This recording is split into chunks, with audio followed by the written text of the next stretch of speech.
नमस्ते सभी को। प्रणाम। आत्मवंदन। आज का गीता सत्र, अर्चना जी आ गए हैं। आज का गीता सत्र शुरू करते हैं। अध्याय 6 हम लोग कर रहे हैं। नमस्ते मंजू जी। अ, लेकिन इससे पहले हम 3 बार ओम का उच्चारण करेंगे। दीर्घ श्वास लेके सुखासन में पहले बैठ जाएं और दीर्घ सांस लेकर ओम का उच्चारण करेंगे। Over to you ma'am. Welcome. Yes, सभी को मेरा आत्मवंदन। चलिए हम आज भगवत गीता का अनुपठन करते हैं। तो उसके पहले हम शुरुआत करेंगे ओम के गुंजन से, ओम के प्रणव से। तो सभी लोग आरामदायक स्थिति में बैठ जाएं। रीढ़ की हड्डी बिल्कुल सीधी। हमारी रीढ़ की हड्डी जितनी सीधी रहेगी, हम जितना सीधा बैठेंगे, उतना ही हमारा जीवन, हमारा शरीर स्वस्थ रहेगा, हम स्वस्थ जीवन जिएंगे। तो हमेशा कोशिश करें कि रीढ़ जब भी बैठे, आपका जो मेरुदंड है, रीढ़ की हड्डी है, वो सीधी रहे। तो चलिए रीढ़ की हड्डी सीधी कर लीजिए। 3 बार हम प्रणव ओम करेंगे। तो लंबी गहरी सांस और प्रणव ओम। आंखें बंद। ओम। हम अनुपठन कर रहे हैं भगवत गीता का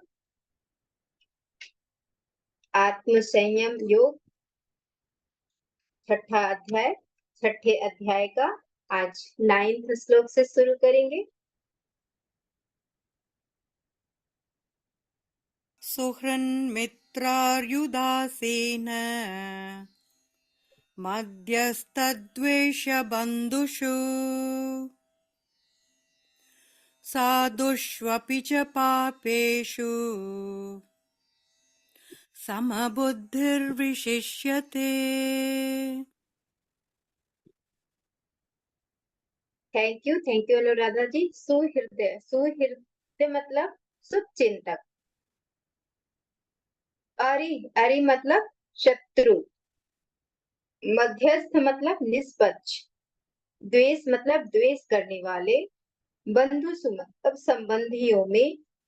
पापेसु मतलब पापियों। समबुद्धि मतलब समान भाव रखने वाला।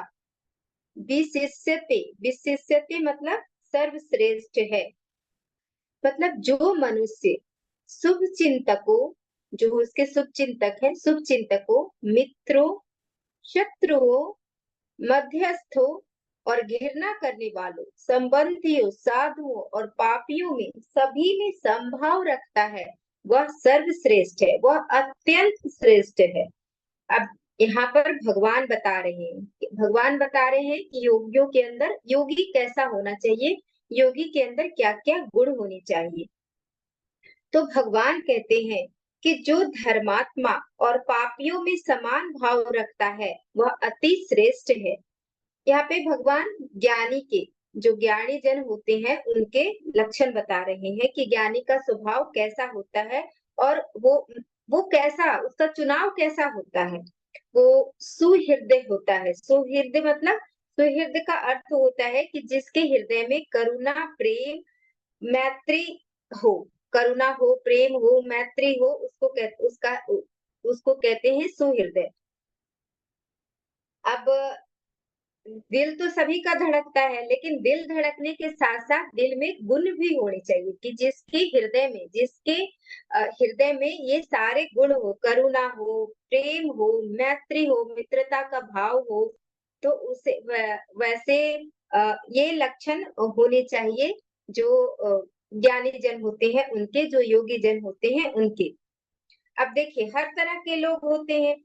कुछ लोग ऐसे होते हैं जो, जिनको कि हम देखते तो हमें लगता है कि ये हमारे ना तो दोस्त है ना दुश्मन है, बिल्कुल न्यूट्रल न्यूट्रल, बिल्कुल ऐसे हमारे आसपास ही ऐसे लोग होते हैं जिनके साथ हमारा लगता है कि नहीं, ये ना हमारा दोस्त है ना दुश्मन है, इनसे हमको कोई कुछ लेना देना नहीं।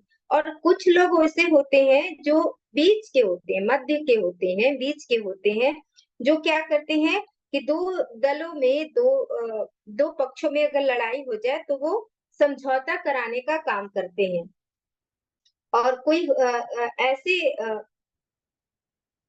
जैसे कोई क्या है, कोई हमारा या तो मित्र है या हमारा शत्रु है, या तो कोई हमसे ईर्ष्या करता है या कोई हमसे, कई ऐसे रिश्ते भी होते हैं जो हमसे बहुत प्रेम करते हैं, और कई कई का तो ऐसा होता है हमारे आसपास कि जिनसे कोई रिश्ता नहीं, लेकिन ना तो हमारा भाई है ना बहन है, लेकिन उनसे प्रेम ऐसा होता है कि अपने संगे संगे जो अपने अ, बिल्कुल सगे भाई-बहन होते हैं, उससे भी ज़्यादा प्रेम होता है हमारे आस-पास के लोगों से। मतलब बिल्कुल भाई-बहन के जैसा प्रेम, और इतना ज़्यादा प्रेम होता है कि वो हमारे सुख-दुःख में भी हमेशा साथ खड़ा होता है, हमारी मदद करता है।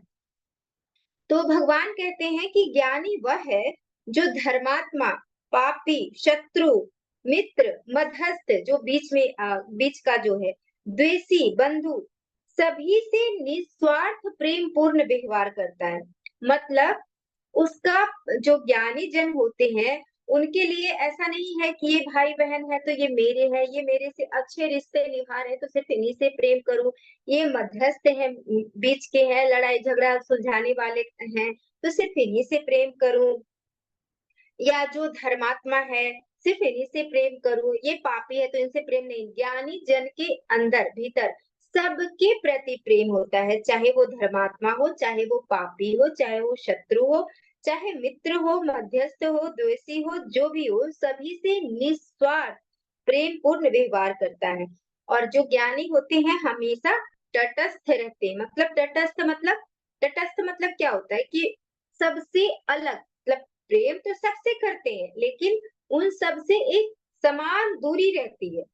समान दूरी रहती है, उनमें लिप्त नहीं होते, उनसे तटस्थ रहते हैं, एक समान उनसे एक डिस्टेंस भी मेंटेन करते हैं। अब जैसे यहाँ पर अर्जुन क्या है, अर्जुन भगवान कृष्ण का मित्र भी है, और जो युधिष्ठिर, भीम, नकुल, सहदेव, ये सब क्या है, अर्जुन के, भगवान कृष्ण के भाई हैं। और दुर्योधन क्या है, दुर्योधन शत्रु का व्यवहार करता है, भगवान कृष्ण को शत्रु मानता है।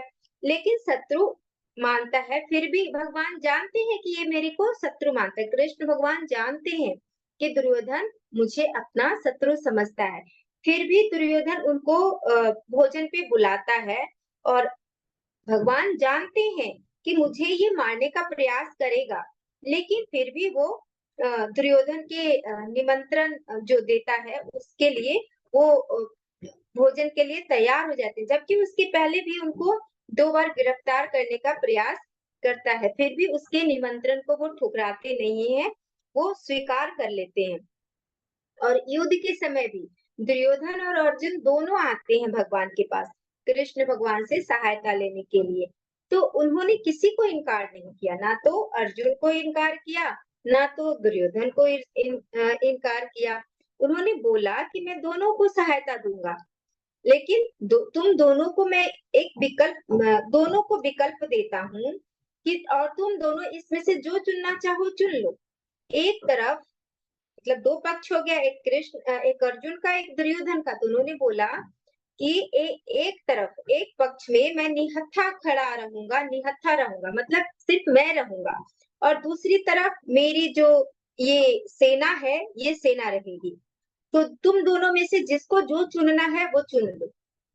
अब ये अर्जुन की बुद्धिमानी थी, अर्जुन के अंदर दिव्य बुद्धि थी, तो अर्जुन ने भगवान को चुना, कृष्ण को चुना, और दुर्योधन ने उनका सेना चुना। अब दुर्योधन सोचता है कि अर्जुन कितना बेवकूफ है, अकेला कृष्ण निहत्था, मतलब उनके पास तो कोई अस्त्र शस्त्र भी नहीं है, तो वो क्या कर लेगा, मैं तो सेना लूंगा, कृष्ण को लेके क्या करूंगा।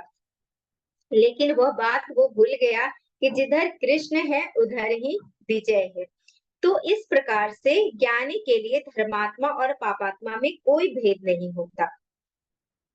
जैसे एक बार अगर आपने ये देखा होगा, सिद्धार्थ का जो एपिसोड है उसमें भी दिखाया है, उस सीरियल में, उसमें भी भगवान बुद्ध में का जो सीरियल है उसमें दिखाया है कि वैशाली की एक नगर वधु थी आम्रपाली। आम्रपाली का नाम सुना होगा। तो वैशाली की नगर वधु थी आम्रपाली। तो गौतम बुद्ध को वो अपने यहाँ भोजन के लिए आमंत्रित करने आई, आम्रपाली। तो जब वो निमंत्रण लेकर आई तब सब लोगों ने कहा कि हे भंते, यह तो बेश्या है, आपको इसके यहाँ नहीं जाना चाहिए।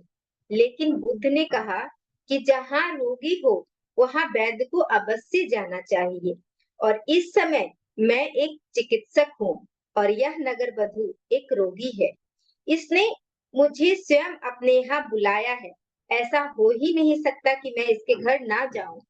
दुनिया मेरे बारे में क्या सोचती है मुझे इसकी परवाह नहीं है, पर मैं यह जानता हूँ कि मेरी आवश्यकता इस समय इसको सबसे ज्यादा है और किसी की नहीं। तो ज्ञानी के लिए, जो ज्ञानी जन होते हैं, वो ज्ञानी जन के लिए धर्मात्मा और पापात्मा में कोई भेद नहीं होता, वो सबके साथ प्रेम पूर्ण रहते हैं, सबके साथ समान व्यवहार करते हैं, उनके हृदय में सबके लिए समान प्रेम रहता है और वो सबसे निर्लिप्त रहते, किसी से अटैच भी नहीं रहते, सबको प्रेम देते हैं, सबकी अज्ञानता को दूर करते हैं, सबको अपना सहयोग देते हैं, लेकिन किसी में मतलब लिप्त नहीं होते, किसी में आसक्त नहीं होते। ये ज्ञानियों का लक्षण है। अब हम अगले श्लोक पे चलते हैं, 10वां श्लोक।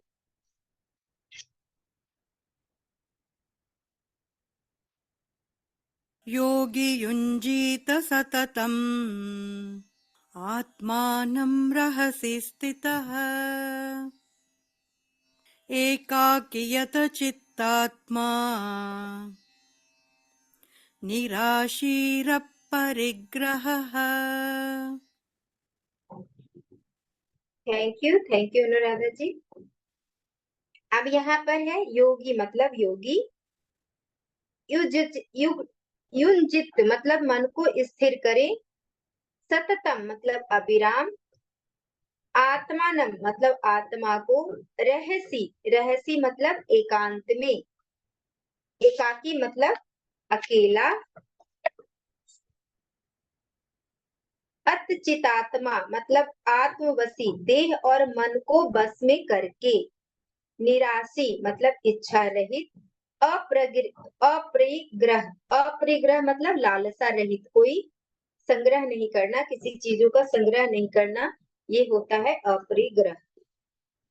तो यहाँ पर भगवान कह रहे हैं कि जिसका मन इंद्रियों सहित शरीर जीता हुआ है, शरीर को इंद्रियों के साथ साथ शरीर को भी जीता हुआ है, ऐसा वासना रहित, इसके अंदर कोई वासना नहीं, कोई इच्छा नहीं, संग्रह रहित योगी, संग्रह रहित मतलब जो कोई किसी चीज का संग्रह न करे, कोई धन संपत्ति का संग्रह न करे। अब इसको आगे, संग्रह रहित को आगे हम अच्छी तरह से समझेंगे। अकेला ही एकांत स्थान में स्थित हुआ निरंतर आत्मा को परमेश्वर के ध्यान में लगाए।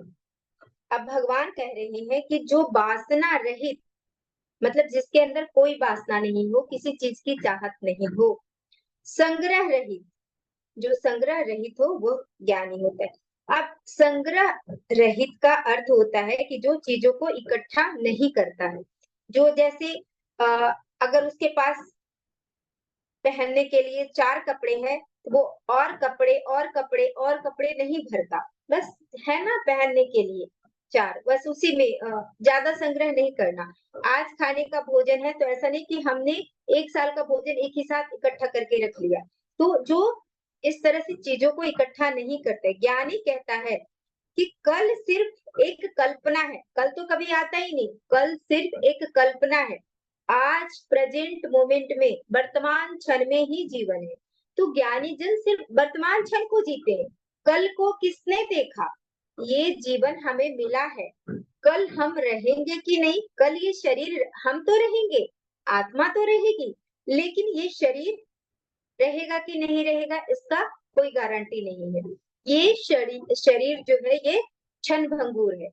तो कल की कल्पना, वो कल क्या है, एक कल्पना है, प्रेजेंट मोमेंट में ही जीवन है, वर्तमान क्षण में ही जीवन है। तो ज्ञानी वर्तमान क्षण को जीते हैं, कल के लिए वो नहीं सोचते, जो भी है उनके लिए आज है, ये पल है, ये मोमेंट है, यही मोमेंट में वो इसी मोमेंट को जीते हैं। तो ज्ञानी कहते हैं कि आज मुझे शरीर के लिए जितना जरूरत है मैं उतना ही रखूंगा। ये ज्ञानी का ये निर्णय होता है कि आज इस शरीर के लिए मुझे जितनी आवश्यकता है मैं उतना ही संग्रह करूंगा, उतना ही रखूंगा। मैं ये संग्रह रहित का मतलब थोड़ा इसको और समझते हैं कि जैसे श्री कृष्ण जी हैं। अब कृष्ण क्या है? एक राजा है। एक राजा है तो उनके पास पूरा खजाना है, पूरी सेना है और पूरी व्यवस्था को चलाने के लिए धन को भी एकत्रित करते हैं और व्यवस्था के अनुसार खर्च भी करते हैं। अब इतने लोग जो युद्ध में उन्होंने सेना दिया है तो उनके खाने पीने का इंतजाम करना ये सब है। तो यहाँ पर संग्रह रहित तो यहाँ पर कृष्ण भगवान पे भी लागू नहीं हो रहा है संग्रह रहित, क्योंकि संग्रह करेंगे तभी उस पे खर्च करेंगे। तो कहने का मतलब कि जैसे एक सामान्य इंसान है, एक सामान्य इंसान के पास अगर सामान होता है, सामग्री होता है तो वो क्या होता है? वो सामान में आसक्त हो जाता है, मतलब आसक्ति हो जाती है कि ये सामान मेरा है, उस पे आसक्ति हो जाती है। और दूसरी स्थिति है कि सामान तो है पर उसमें आसक्ति नहीं है, चीजें तो है, धन संपत्ति तो है, लेकिन उसमें बिल्कुल आसक्ति नहीं है।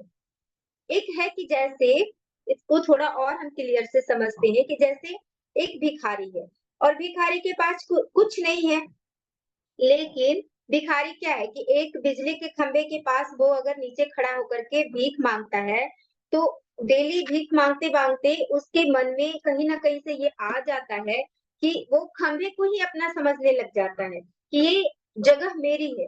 और वहां पर कोई और भिखारी आता है भिक्षा मांगने के लिए तो उसको भगा देता है, कहता है ये स्थान मेरा है, ये क्षेत्र मेरा है, यहाँ से भागो, ये मेरा है। तो उसको क्या है, उस स्थान से ही आसक्ति हो गई है। तो कहने का तात्पर्य ये है कि आपके पास चीजें हैं, धन संपत्ति है, लेकिन उसमें आसक्ति ना हो कि ये मेरा है। अगर ये मेरा है, ये आसक्ति है तो यही बंधन है। अगर जैसे आपके पास रहने के लिए बड़ा मकान है, बड़ा घर है, बहुत धन है, ऐश्वर्य, इसमें कोई आपत्ति नहीं है, लेकिन आपने बोला ये घर मेरा है, इसमें किसी को रहने नहीं दूंगा, इस घर में मैं किसी को आने नहीं दूंगी, यही आसक्ति है, यही बंधन है। ये घर रहने को मिला है, आप रहिए, प्रेम से रहिए, घर का उपयोग कीजिए, सदुपयोग कीजिए, लेकिन ये घर मेरा है, ये इसमें किसी और को आने नहीं दूंगी, ये आसक्ति है, ये बंधन है। ये धन मेरा है, मैं इसको और किसी को नहीं दूंगी, ये आसक्ति है। तो भगवान के पास, कृष्ण भगवान राजा थे, उनके पास भी सारी संपत्ति है, लेकिन उस संपत्ति से वो आसक्त नहीं है, उससे आसक्त नहीं है, उससे वो अलग है। तो इसी प्रकार जो ज्ञानी जन होते हैं उनके पास सोना और मिट्टी में कोई अंतर नहीं। सोना भी मिट्टी है और मिट्टी तो मिट्टी है ही। तो मिट्टी और सोना में कोई फर्क नहीं होता, क्योंकि उन्हें पता होता है ये सारे शरीर के साथी है, शरीर खत्म, सब खत्म, सब मिट्टी ही है। क्योंकि परमात्मा, ज्ञानी जन जानते हैं कि परमात्मा ही एक सत्य है, परमात्मा के अतिरिक्त कुछ है ही नहीं। तो ज्ञानी जन शत्रु मित्र में कोई अंतर नहीं रखते, कोई अंतर नहीं होता।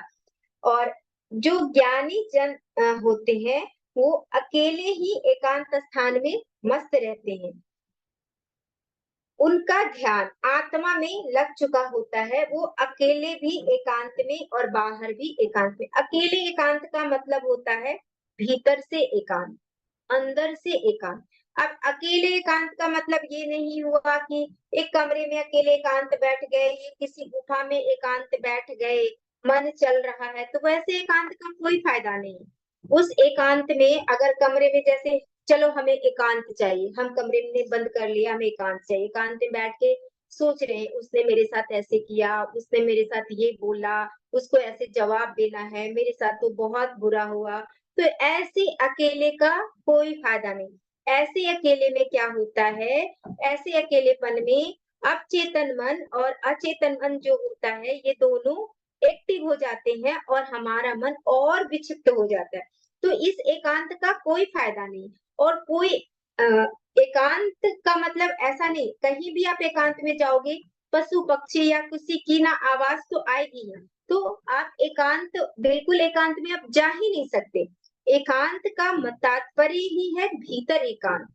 भीतर एकांत का मतलब है कि मन में जो विचारों की उथल पुथल है उसकी शांति। मतलब हमारे जो अंदर विचार उठ रहे हैं वो विचार ना रहे, मन विचारों से बिल्कुल खाली हो जाए। जब मन बिल्कुल विचारों से खाली हो जाएगा, कोई विचार नहीं रहेगा, उस अवस्था को, मन बिल्कुल शून्य हो गया, कोई भी विचार नहीं उठ रहा, उस अवस्था को बोलते हैं एकांत। भीतर गहरी शांति, कोई विचार नहीं उठ रहा, उस अवस्था को बोलते हैं एकांत। तो ऐसी अवस्था की बात हो रही है। ऐसी अवस्था अपने भीतर लाना है अभ्यास से। जो हम ध्यान का अभ्यास करते हैं, अपने आती जाती श्वासों का जो हम ऑब्जर्वेशन करते हैं, ध्यान करते हैं, आनापानसती ध्यान, वो इसमें हम वही करते हैं, अपने मन को विचारों से शून्य करते हैं। तो अपने मन को विचारों से शून्य करना और अपने मन में विचारों को जागृत, आंख खोलने के बाद जागृत अवस्था में जब विचारों को देखना कि हमारे मन में कौन कौन से विचार चल रहे हैं, किसके प्रति क्या क्या भावनाएं आ रही है, अपनी भावनाओं के प्रति, अपने विचारों के प्रति आपके भीतर जागरूकता बढ़ने लग जाती है। और जैसे जैसे जागरूकता बढ़ती है, वैसे वैसे आप अपने विचारों को, भावनाओं को पकड़ते हो और फिर उस पर काम कर पाते हो। और जितना ज्यादा आप ध्यान करेंगे, मेडिटेशन करेंगे, उतना ज्यादा आपकी जागरूकता बढ़ते जाएगी। तो चलिए अब हम अगले श्लोक पे चलते हैं। अगला श्लोक देखते हैं कि इसमें भगवान क्या कह रहे हैं। 11 और 12 नंबर श्लोक हम एक साथ लेंगे।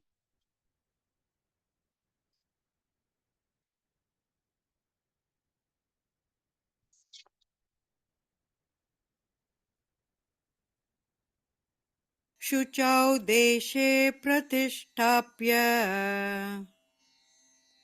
स्थिरमासनमात्मनः नात्युच्छ्रितं नातिनीचं चैलाजिनकुशोत्तरम्।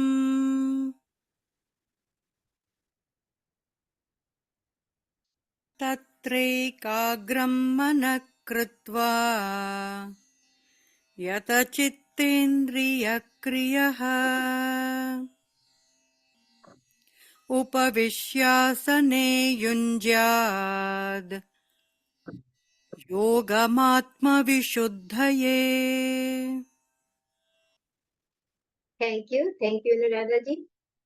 अब शुचो, शुचो मतलब पवित्र, प्रतिष्ठाय मतलब स्थापित करके, स्थिरम मतलब स्थिरता पूर्वक, आत्मन मतलब अपना, अत्युच्चितम मतलब बहुत ऊंचा, अति नीचम मतलब बहुत नीचा, चैला जिन कुशोत्तरम मतलब वस्त्र, मृगशाला और कुशासन एक ऐसा आसन जिस पर हम रख करके, वस्त्र हो या मृगशाला हो जिसके ऊपर हम बैठ सके। अब है तत्र मतलब वहां, एकाग्र, एकाग्र मतलब मन को एकाग्र करना, यति चितेंद्रिय क्रिया मतलब जिसने मन और इंद्रियों की के क्रियाओं को बस में कर लिया है। उपविश्य मतलब बैठकर, युज्यात मतलब अभ्यास करे, आत्मविशुद्धि मतलब आत्मशुद्धि के लिए। अब इसमें भगवान बता रहे हैं कि कैसे आपको आत्मशुद्धि मतलब कैसे अपने मन को, इंद्रियों को कैसे नियंत्रित करना है। तो भगवान बता रहे हैं कि पवित्र स्थान पर कुश, कुश का आसन होता है, या मृगशाला पर, या उसपे मृगशाला पे नम्र वस्त्र बिछाकर आसन बने, अपना एक आसन बनाए, और ऐसा आसन जो कि ना तो बहुत ऊंचा हो ना बहुत नीचा हो, और ऐसे आसन पर स्थिर बैठकर, तो मतलब बिल्कुल स्थिर बैठकर मन को एकाग्र करके, चित्त और इंद्रियों को बस में करके अंतःकरण की शुद्धि के लिए योग का अभ्यास करना चाहिए। ये भगवान कह रहे हैं, भगवत गीता में उपाय भी बता रहे हैं कि कैसे मन इंद्रियों को हमें नियंत्रण करना है, इसके उपाय भी बता रहे हैं।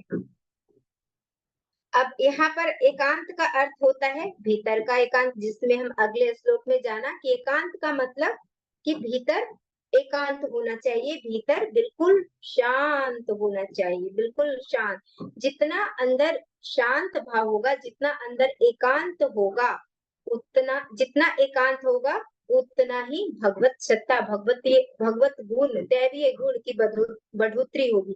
क्योंकि जो शांत जल होता है उसी में सूर्य का प्रकाश या चंद्रमा का प्रकाश पड़ता है, पूरा प्रतिबिंब पूरा क्लियर पड़ता है। अगर पानी ऐसे हिलता डुलता रहता है, हलचल रहता है, तो उसमें चंद्रमा का या सूर्य का प्रकाश प्रतिबिंब हम नहीं देख पाते, वो भी हिलता डुलता क्लियर नहीं दिख पाता। लेकिन पानी जितना ठहरा हुआ, जितना शांत रहता है, उतना ही क्लियर हम चंद्रमा का या सूर्य का प्रतिबिंब देख पाते। तो हमारा मन जितना शांत, जितना ठहरा हुआ रहेगा, उतना ही हम इस अपने भीतर ईश्वरानुभूति, आत्मानुभूति, ब्रह्मानुभूति कर पाएंगे। इसीलिए मन को एकांत करना, मन को शांत करना, विचार शून्य करना अति आवश्यक है। तो अब यहाँ पर है कि जिस स्थान पर बैठे वो स्थान बिल्कुल साफ सुथरा होना चाहिए। और जो घास सूख जाती है उसी को कुश बोलते, कुश का मतलब सूखे घास।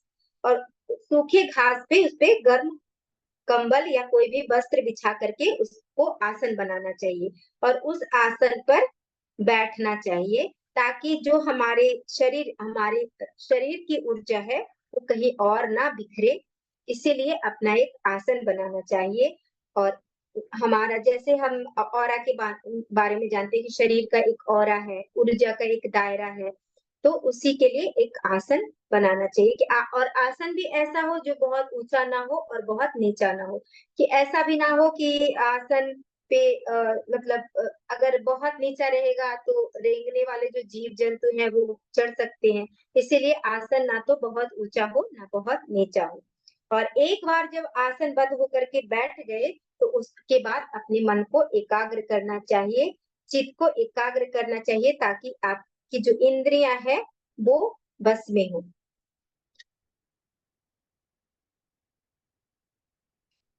देखिए, चित्त, आंख, नाक, मुंह ये सब बंद करना तो बहुत आसान है, लेकिन मन को, जो हमारे मन में वृत्तियां उठ रही है, हमारे मन में जो विचार उठ रहे हैं, हमारे मन में जो इच्छाएं उठ रही है, वासना के बुलबुले उठ रहे हैं, इसको शांत करना बहुत बहुत बहुत मुश्किल है, बहुत ही मुश्किल है। इस विचारों उठते हुए विचारों को शांत करना बहुत मुश्किल है।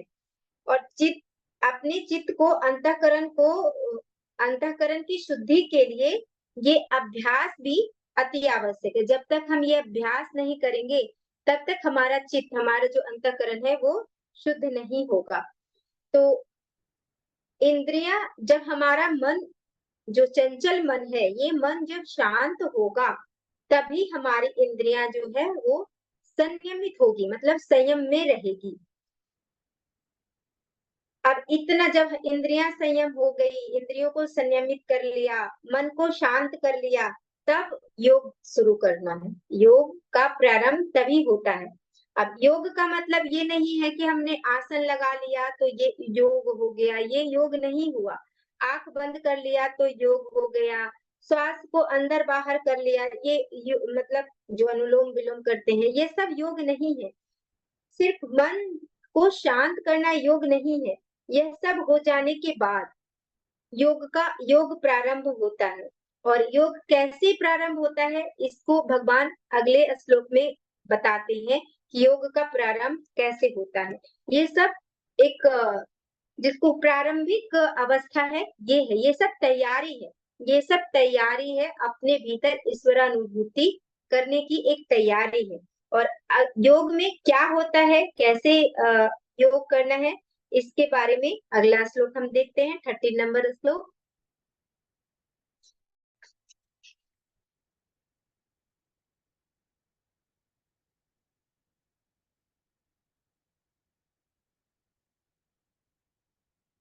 समं कायशिरो ग्रीवम्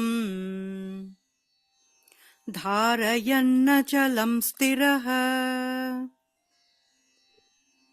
सम्प्रेक्ष्य नासिकाग्रं स्वम् दिशश्चानवलोकयन्।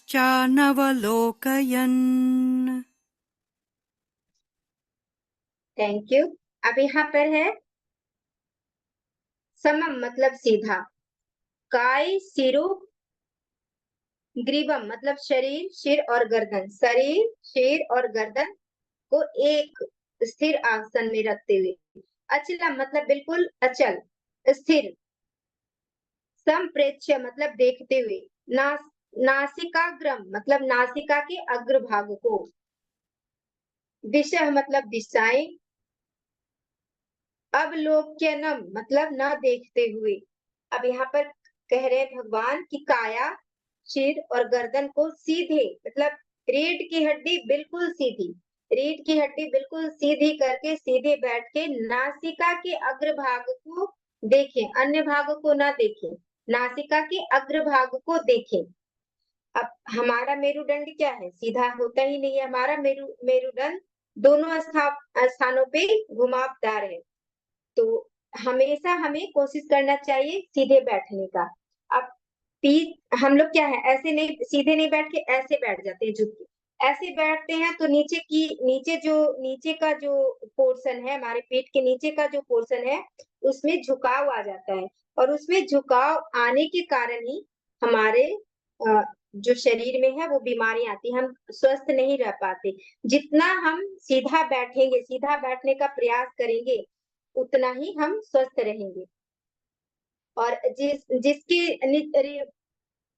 निचले हिस्से में इसी कारण दर्द होता है, जिसके कमर में निचले हिस्से में दर्द होता है, जिसके रीढ़ की हड्डी बिल्कुल सीधी नहीं रह सकती, सीधा नहीं बैठ सकते, वो कभी स्वस्थ रह ही नहीं सकता। इसलिए हमेशा प्रयास करना चाहिए सीधे बैठने का।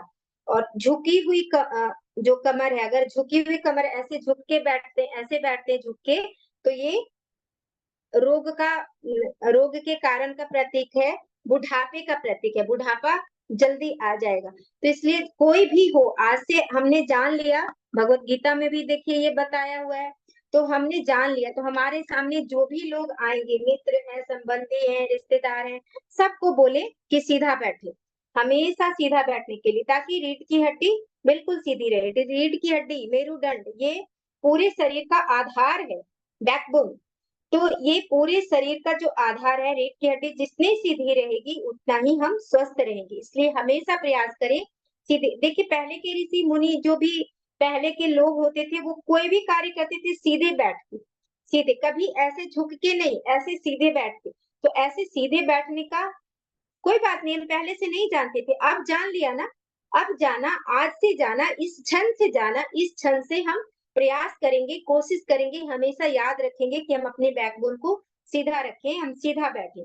और जो भी हमारे आसपास लोग हैं उनको टोके, उनको बताएं कि रीढ़ की हड्डी को हमेशा सीधा करके रखें, सीधा बैठे। और जब सीधा बैठेंगे तो हमेशा, जब भी हम थोड़ी देर के लिए भी विचारशून्य स्थिति में जाएंगे, तो सीधा ब्रह्म रंग से ऊर्जा हमारे भीतर आएगी और हमारे पूरे शरीर में जाएगी, तो इससे हम स्वस्थ रहेंगे। तो हमेशा सीधा बैठने का प्रयास करना चाहिए।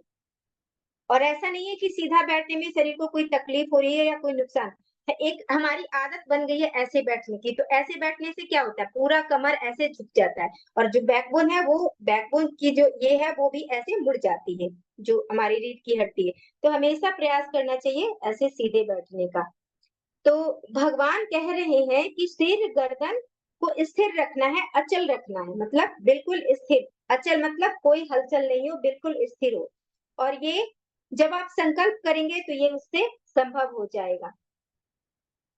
तो योग विज्ञान कहता है कि जिसका मेरुदंड बिल्कुल जवान है, मतलब हेल्दी है, तो और वो जवान रहेगा। और जिसका मेरुदंड बूढ़ा है, मतलब जिसका मेरुदंड बूढ़ा है, मतलब ऐसे झुका हुआ है, तो वो जल्दी बूढ़ा हो जाएगा। तो अगर जवान रहने का ज्यादा इच्छा है कि हम ज्यादा समय तक जवान रहें, शक्तिशाली रहें, हम बूढ़े ना हो, तो अपनी रीढ़ की हड्डी को सीधा रखें, बिल्कुल स्ट्रेट बैठे, सीधा बैठे। और मेरुदंड हमारे शरीर का बहुत ही महत्वपूर्ण अंग है। वो हमारे तंत्रिका तंत्र और मस्तिष्क को जोड़ता है, इसलिए मेरुदंड के द्वारा ही सारी सूचनाएं मस्तिष्क तक जाती है और मस्तिष्क से, हमारे ब्रेन से सारी सूचनाएं मेरुदंड के द्वारा पूरे शरीर में जाती है। इसलिए हमेशा मेरुदंड को स्वस्थ रखना चाहिए, सीधे बैठने का अभ्यास करना चाहिए। और जब एक बार आसनबद्ध हो गए, सीधे बैठ गए, तो बिल्कुल हिलजुल नहीं, जब साधना कर रहे हैं तब बिल्कुल हिलजुल नहीं करना चाहिए, हिलडुल नहीं करना चाहिए। अब हमें आदत नहीं है तो थोड़ा सा शुरुआत में परेशानी होगी, लेकिन हर चीज में करत करत अभ्यास के जड़मति होत सुजान, रसरी आवत जात ते सिल पे परत निशान। जैसे जैसे हम अभ्यास करते जाएंगे वैसे वैसे हर चीज संभव है। तो अगर हम अभ्यास करेंगे तो ये भी संभव होगा। जब स्वास्थ्य के लिए इतना कुछ कर रहे हैं तो हम क्या सीधे बैठने का प्रयास नहीं कर सकते? अगर हम प्रयास करेंगे तो जरूर सफल होगा।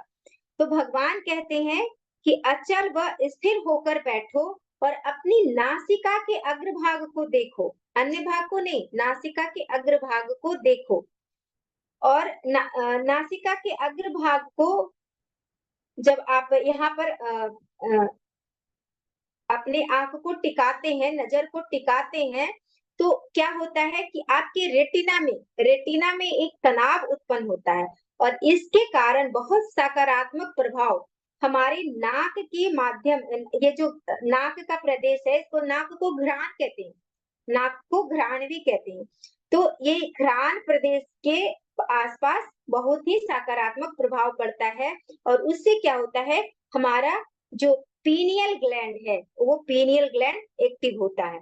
मतलब पीनियल ग्लैंड एक्टिव होता है, दैट मीन्स क्या, ये दिव्य दृष्टि हो गई, ये दिव्य दृष्टि एक्टिव होने लग जाती है। करके देखिएगा, मैंने करके देखा, यहाँ पे बहुत प्रेशर आता है, बहुत सेंसेशन होने लग जाता है पीनियल ग्लैंड पे। तो ये बहुत ही अद्भुत विधि है और इस पे दृष्टि टिका करके हमें अपने आती जाती श्वासों को भी, उस पे भी नजर रखनी चाहिए, आती जाती श्वासों को भी देखना चाहिए। तो इस तरह से अगर हम नासिका ध्यान करते हैं, ऐसे सीधा बैठ के नासिका के अग्रभाग पे नजर टिकाते हैं और आती जाती श्वासों को भी महसूस करते हैं, तो हमारा जो चंचल मन है, जो विक्षिप्त मन है, उस मन में ठहराव आने लगता है, उस मन में स्थिरता आने लगती है, वो मन शांत होने लगता है। तो इस तरह से हम अभ्यास कर सकते हैं। अब एक आखिरी श्लोक हम लेते हैं, 14वां श्लोक, 14 नंबर श्लोक।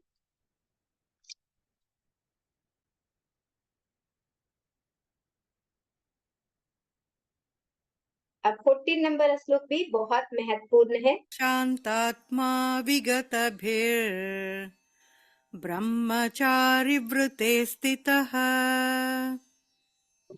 मनः संयम्य मच्चित्तो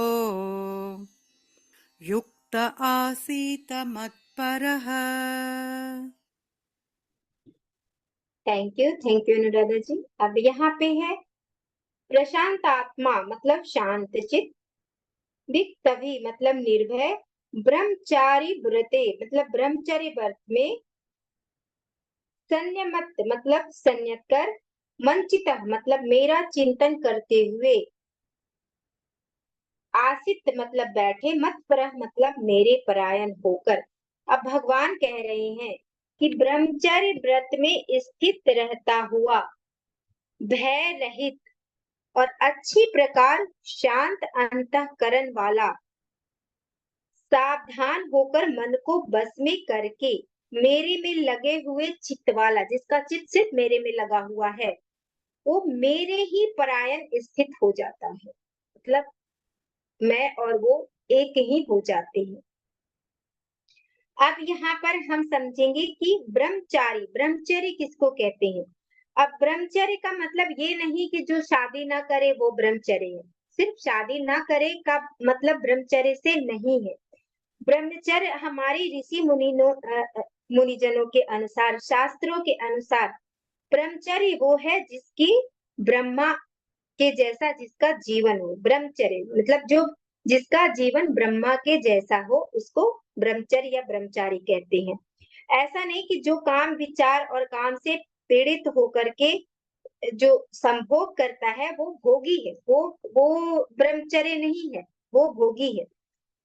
जो अनुशासित होकर के होश में रह करके विधि पूर्वक संभोग करता है वह गृहस्थी संभोग के बाद भी ब्रह्मचारी। जैसे देखिए ओशो जी ने पुस्तक लिखी संभोग से समाधि की ओर। ये पुस्तक अगर आप लोगों ने नहीं पढ़ी है तो जरूर पढ़िएगा।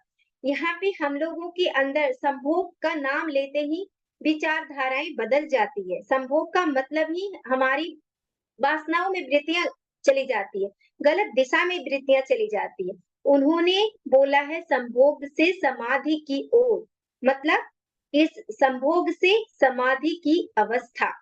जैसे बोलते हैं गरीब से अमीरी की ओर, मतलब इससे हम अमीरी को कैसे प्राप्त हो, मतलब तो यहाँ पर मतलब भी बनता है कि संभोग से हम इससे कैसे ऊपर उठे और हम समाधि को प्राप्त हो।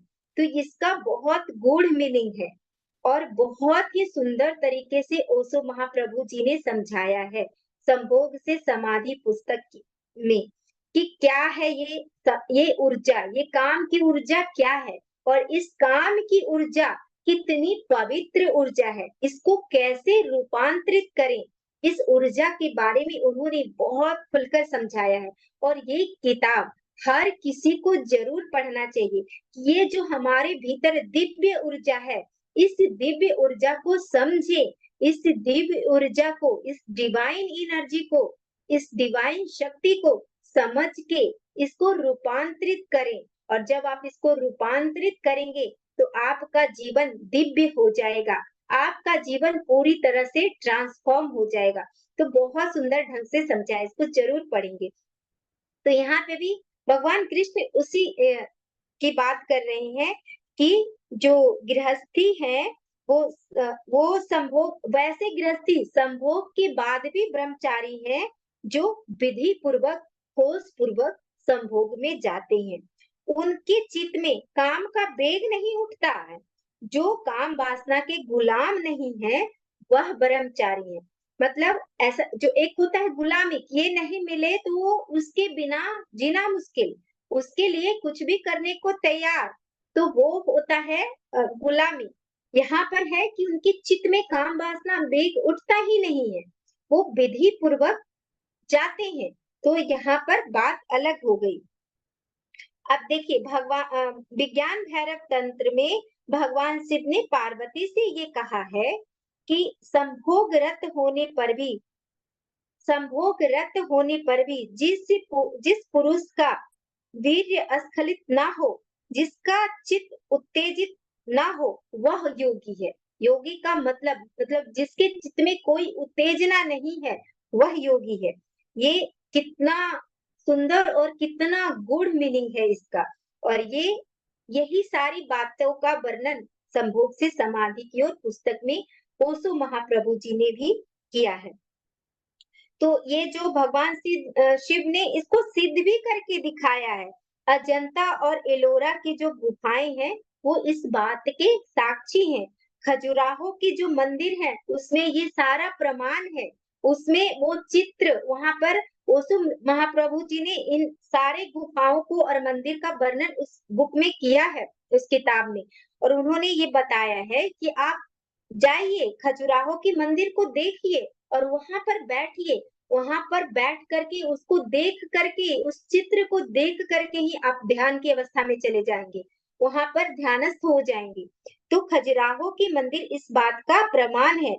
और वहां पर शिव और पार्वती संभोगरत है और उनके चेहरे पर समाधि का भाव है, समाधिनस्थ है वो। तो ये एक बहुत ही ऊंची अवस्था है। तो यहाँ पर बहुत ऊंची अवस्था की बात हो रही है। और गुरुजन जो होते हैं, ब्रह्मनिष्ठ गुरु जो होते हैं, जो आत्मज्ञानी गुरु जो होते हैं, वो दो विधियों के द्वारा वो इस चीज के लिए विधियां बताते हैं। त्रिबंध और ब्रजोली, इसको सीख करके ये प्राप्त किया जा सकता है। और एक हठ योग प्रदीपिका है, उसमें भी ऋषि कहते हैं कि जिसने त्रिबंध और ब्रजोली और कुंभक सिद्ध कर लिया, ऐसा व्यक्ति कांतिमय हो जाएगा। उसके चेहरे पे इतना तेज आ जाएगा, इतना तेज आ जाएगा कि हजारों कामदेव भी उसके सामने फीके पड़ जाएंगे। तो ये सब शास्त्रों ये सब अभ्यास की बात है। जितना अभ्यास करेंगे योगी जन, उतना ही इस ऊर्जा को, इस पवित्र ऊर्जा को जान पाएंगे और उनकी शक्ति क्षीण नहीं होगी। उनकी शक्ति, उस शक्ति को जानेंगे, ये शक्ति क्या है, उस शक्ति को वो समझ पाएंगे, उनके अंदर उत्तेजना नहीं रहेगी। तो यहाँ पर भगवान बहुत ही गहरी बात कह रहे हैं। तो कहने का मतलब कि जो जिसका ब्रह्मा के जैसा जीवन हो, जो ब्रह्म में विचरता है, वही ब्रह्मचारी है। जो शांत है वही ब्रह्मचारी है। आध्यात्मिक क्षेत्र में गृहस्थी कभी बाधा नहीं, जो गृहस्थ जीवन है वो कभी आध्यात्मिक क्षेत्र में बाधा नहीं डालता। जो अगर हम सही मायने में जीवन जिए, सही ढंग से जीवन जिए, तो जो हमारा गृहस्थ जीवन है वो हमारे आध्यात्मिकता में बिल्कुल बाधा नहीं बनता। इसीलिए हमारे पितामह ने भी बोला, क्या बोला, संसार में ही निर्माण है। ये संसार में गृहस्थ जीवन जीते हुए आप निर्वाण को प्राप्त हो सकते हो। आप गृहस्थ जीवन जीते हुए आप ब्रह्मत्व को, ब्रह्म ज्ञानी हो सकते हो, आत्मज्ञानी हो सकते हो। लेकिन अगर आप अपने जीवन को उचित तरीके से विधि पूर्वक जीते हो, तो आप आत्मज्ञानी बन सकते हो, इसमें कहीं कोई दुविधा नहीं है। और पितामह ने तो जी कर दिखाया, उदाहरण दे करके, साक्षात उदाहरण है हमारे सामने कि वो गृहस्थ जीवन रहते हुए कैसे आत्मज्ञानी थे, हैं और रहेंगे। तो हमारे ऋषियों ने गृहस्थियों के लिए विधि बताई कि किस प्रकार स्त्री से आप प्रेम भी करो, लेकिन वह प्रेम वासना न बने, वो प्रेम वासना न बने। इस तरह से उन्होंने काम, और इसलिए हमारे ऋषियों ने काम को और राम को अलग अलग नहीं बांटा कि काम अलग है, राम अलग है, अलग अलग नहीं बांटा। काम की ऊर्जा में ही दिव्य शक्ति है, दिव्यता है। तो उन्होंने देह और आत्मा को भी अलग अलग नहीं बांटा कि देह अलग है, आत्मा अलग है, अलग अलग नहीं बांटा। क्या देह के बिना आत्मा हो सकती है? नहीं हो सकती। तो जिस देह से प्राण निकल गए, जिस देह से, जैसे ये देह है, जिस देह से प्राण निकल गए, तो व्यापक आत्मा उसमें तब भी है, व्यापक, क्योंकि आत्मा तो एक ही है। आत्मा, हम सभी तो जीवात्मा है, इतने आत्मा तो एक ही है। तो जब आत्मा एक ही है, आत्मा एक है यानी ब्रह्म एक है। आत्मा ही क्या है? ब्रह्म का पर्यायवाची है। आत्मा और ब्रह्म एक ही है, आत्मा ब्रह्म का पर्यायवाची है। ब्रह्म जो है वो सर्वव्यापक है, आत्मा सर्वव्यापक है। आत्मा कहिए, ब्रह्म कहिए, बात एक ही है। वो कहीं आता नहीं, कहीं जाता नहीं, सब जगह व्यापक है। कण कण में जिसका आधार है वही चैतन्य आत्मा है। तो शरीर से प्राण निकल गया तब भी आत्मा, क्योंकि आत्मा सर्वव्यापक है, तो उससे जीवात्मा निकलता है। शरीर से जो प्राण निकला, साथ में जीवात्मा निकला, और फिर वो अपने इच्छाओं वासनाओं के द्वारा अलग शरीर, अलग प्रकृति से शरीर लेके उसकी पूर्ति करता है, जो उसके अंदर इच्छाएं वासनाएं रह गई है। तो हमारे देश में बहुत सारे ऋषि हैं, जैसे वशिष्ठ जी हैं, विश्वामित्र जी हैं, अत्रि जी हैं, गार्गाचार्य जी हैं। ये सब सीतायन बुक है, इस बुक किताब में पढ़िए, ये सारे ऋषि का नाम आता है। ये सारे ऋषि जो हैं, ये सारे ऋषि क्या थे? गृहस्थ थे। सारे ऋषि गृहस्थ थे और सारे ऋषि के बच्चे भी थे। तो ऐसा नहीं कि ये सारे ऋषि ब्रह्मचारी नहीं थे, ये सारे ऋषि ब्रह्मचारी थे। ये सारे हमारे ऋषि ब्रह्मचारी थे, क्योंकि ये ब्रह्मचारी थे क्योंकि इनके भीतर कामना नहीं थी, इच्छा नहीं थी। तो इसलिए भगवान ने बोला कि अपने इंद्रियों को पहले, अपने जो हमारी जो इंद्रियां हैं, इंद्रियां क्या होता है? विषयों में बरतती है, और तुम भीतर से असंग साक्षी हो, मतलब भीतर रहते हुए तुम असंग हो। कि ये सब कार्य इंद्रियां के द्वारा हो रहा है। इंद्रियां अपने इंद्रियां अपने बरत रही है, इंद्रियां बरतती है, गुण गुण में ही बरतते हैं। तो इंद्रियां के द्वारा ये सब, तुम भीतर असंग साक्षी हो, तुम इसके दृष्टा हो। तो इस प्रकार जो ज्ञानी जन होते हैं या योगी जन होते हैं, वो उनको अनुभूति होती है कि मैं दृष्टा हूँ, ये सारा कार्य इंद्रियों के द्वारा हो रहा है। वो अलग होते हैं, उससे निर्लिप्त, बिल्कुल अलग साक्षी भाव होकर के। जैसे कोई लड़ाई झगड़ा हो रहा है और आप खड़े होकर के देख रहे हो कि क्या क्या हो रहा है, उसी तरह वो भीतर से साक्षी होकर के, तटस्थ होकर के सिर्फ देखते हैं।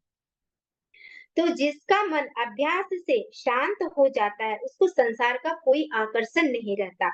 ऐसे निरासक्त व्यक्ति का अगर कहीं प्रारब्धवश अपनी इच्छा से कुछ कोई भी चीज होता है, तो उसमें वो निरासक्त रहता है, उसमें उसकी कोई आसक्ति नहीं होती। और ऐसा व्यक्ति देह का गुलाम हो ही नहीं सकता, शरीर का गुलाम हो ही नहीं सकता।